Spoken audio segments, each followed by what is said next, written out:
In the mid-1980s, the Columbus and Franklin County Housing Commission studied this region and concluded that almost 56,000 households were living in substandard housing. I believe Don Kelly first learned about Jim Rouse and the work that he was doing with Enterprise Foundation. And the conversation came together as to how can we raise the capital and have an impact at scale. And that's how Columbus Housing Partnership got created. In 1984, I was president of the Board of Realtors, and I wanted to involve the real estate board more in community aspects. And Irv wanted to do that with the home builders. My dad, who was the co-founder of our company, was approached by Don Kelly, a very good friend of his and someone he had enormous respect for. And Don explained to him that we, as the largest builder in Columbus, needed to be involved in this affordable housing initiative. With Jimmy Rouse, we sat down and asked him if he would be able and willing to come to Columbus, Ohio, and help us set up an entity like he had set up in DC and Baltimore. And so when Don came back with Max, they were so enthused about it and said, you know, this is something we need to do as realtors, as people who are in that profession. If we don't take the lead, who will? Bob Yoakum, the owner of our organization, and Don Kelly and Bob Weiler, and they rented a charter bus and they drove around town, and people from the Enterprise Foundation were there and told us what they did and that they wanted to come to Columbus, Ohio to assist in our housing needs here. It was a fascinating time in that first couple of years for Columbus Housing Partnership. There was Jim Rouse, this just amazing, larger-than-life figure, you know, who was developing housing through Enterprise. And Columbus Housing Partnership was the Columbus expression of a lot of Jim's vision. Jim, of course, was the motivator, the spiritual guidance for things going on in Columbus. He got things going. But I want to mention a guy named Nick Farr, who was a senior at Enterprise. He, maybe more than anyone, established the Columbus Housing Partnership, hired the first folks who were there. In Columbus, CHP was definitely unique. First of all, it was community-wide. Secondly, it sort of followed the model of the Columbus Way, if you're familiar with that, which brought the public sector, leadership in government, leadership in the private sector together to address a problem. Ohio Capital, we are all about raising capital for our partners like Homeport, CHP, but it's really Homeport that did the tough job, which is to develop the property. In December 1988, with the financial support of Huntington, the Galt Manor renovation were started to create safe, decent, and affordable housing for 48 families. The renovated community would be called Bide-A-Wee Village. Affordable housing is needed not only for the housing piece, but for empowerment with our families and our communities. Because if they have housing and if they have that core support, then everything else will follow into place. The first project we did with Columbus Housing Partnership didn't go that well. It was called Homes on the Hill, and it was the rehabilitation of duplexes scattered throughout the Hilltop neighborhood in the city of Columbus.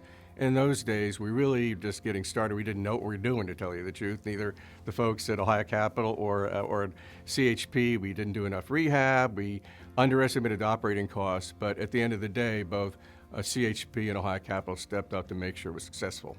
This was in the early days of the low-income housing tax credit program.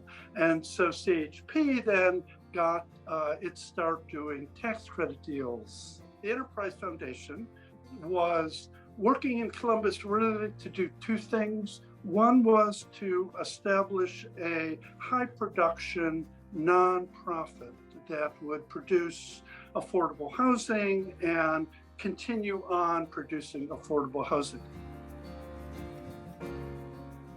Our Indian Mound apartment communities was a partnership with Wallach and Lutheran Social Service. It featured a unique design to allow parents to watch their children playing at a central playground through their kitchen window.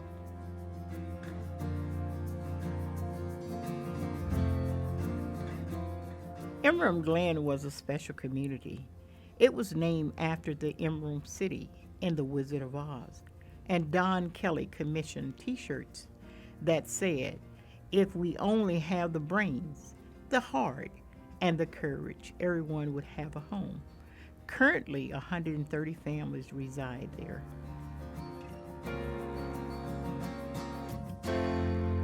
We did a project, Framingham, which was kind of our jewel project at the time, because even though it was a tax credit rental project at the time, the intention was that after the qualifying 15-year tax credit period, those individuals who occupied the residence or the apartments would have the opportunity to purchase their first home. When I first look at my tree, when I first moved in, it was just a little twig, a little Charlie Brown tree. And then I look, it's like, okay, this tree has been here as long as I have been here, and it has grown so beautifully. And I think that, in my heart that I have, because I started to believe in me. I believed in Homeport. We engaged somewhere between 40 and 70 individuals on a full-time and part-time basis in the AmeriCorps program, attempting to give them a sense of what it meant to contribute to your community and to become involved in community services and community support. Home ownership counseling was really a very important part of what Homeport did during that time. We had regular weekly classes with folk. We had a program that allowed some individuals to select a home.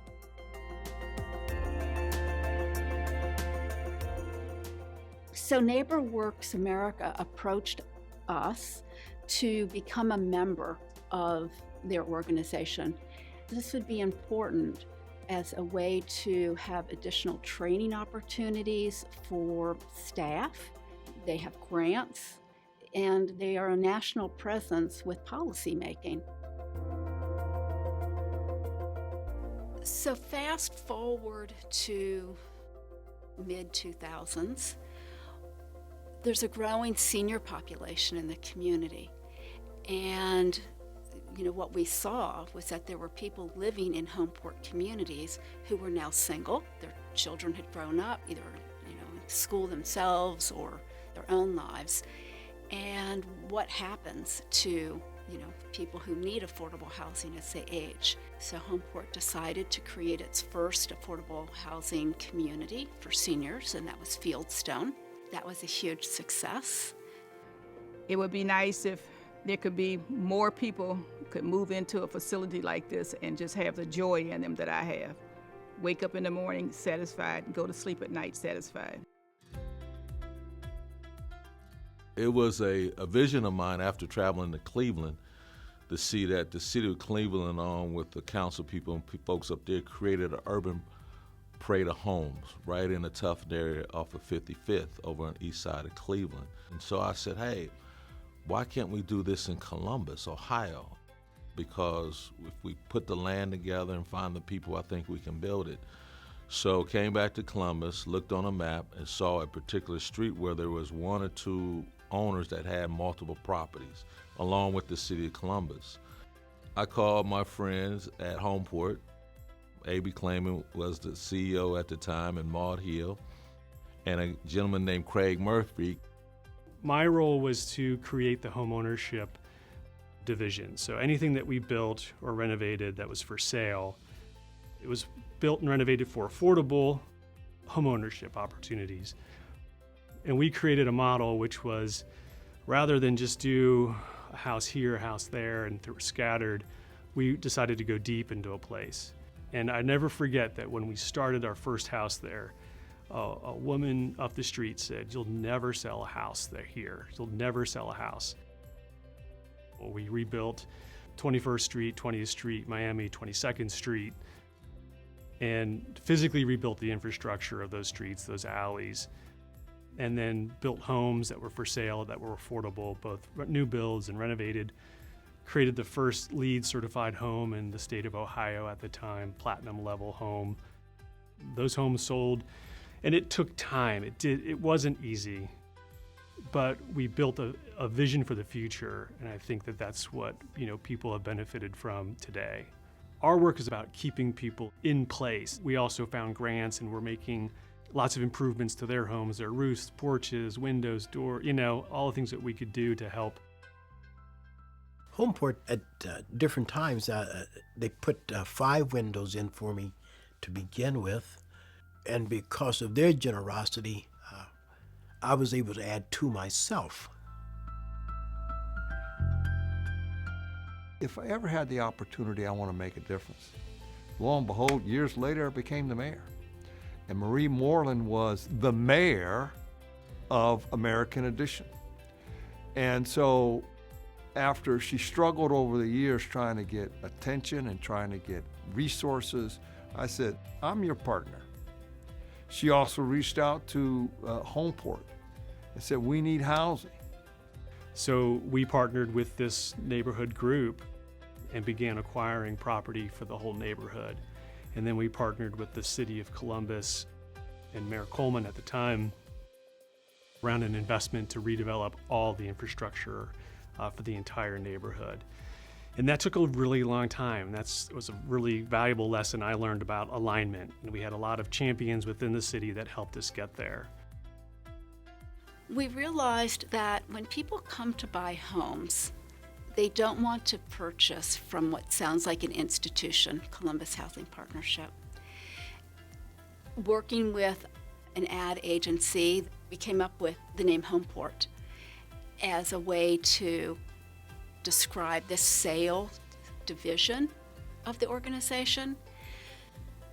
So over a few years, we realized that the name Homeport really resonated with people who came to the organization for homebuyer education or all the other services and programs that were being provided. And again, it doesn't sound institutional. The name Columbus Housing Partnership served the organization well for many, many years, but it was time to think differently about the organization's future. What we were experts at was real estate development, was managing that real estate, and then also working with individuals to understand what their unique issues were to make sure they stay housed and they stayed stable. That allowed us to step back and say, well, what are the things that we're best at? And it came down to 3 things. The first was all around closing the gap around housing. So development of housing and building, more and more housing for people. Number 2 was ensuring that we had a laser focus on our clients and our customers. That means 2 or 3 things. Number 1, we have great places, buildings, places we'd all be proud to live in, right? And we take care of them so that our clients are glad to live there and proud to be there. Number 2, we wanted to make sure that people stayed housed. How do we keep our family stable? And then thirdly, they do also our clients run into a number of issues that might involve deeper social services needs. And so we have a great group of social workers really that work together with our clients and with our residents, understand what the needs are, and then refer them to the right place. And really then our third priority, and it goes back to being around for 35 and more years, is ensure that our mission endures. No matter how big your dreams are for Central Ohio, you're not dreaming big enough. I think that's a great challenge for us and Homeport to expand the dreams and the possibilities.